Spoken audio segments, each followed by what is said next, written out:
Hey, this is Yvette with Vanderbrink Auctions. It's 4:45, and I thought I'd show you a few more cars from the Milan Collection auction.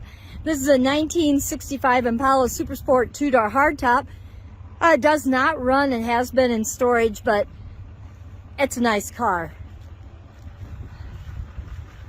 This is going to be on the Milan Collection auction. This is live on site with online bidding. It's an automatic console.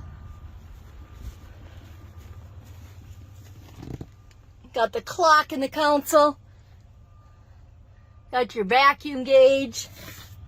It's a nice car. I'll show you a couple more.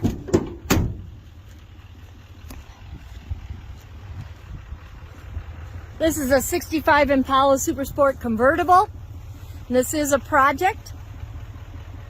Again, another 65 Impala convertible. And this is a project.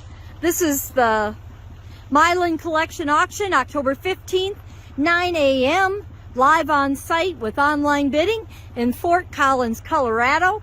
You can check it all out on the website, plus more auctions at vanderbrinkauctions.com. See you in Fort Collins this Saturday.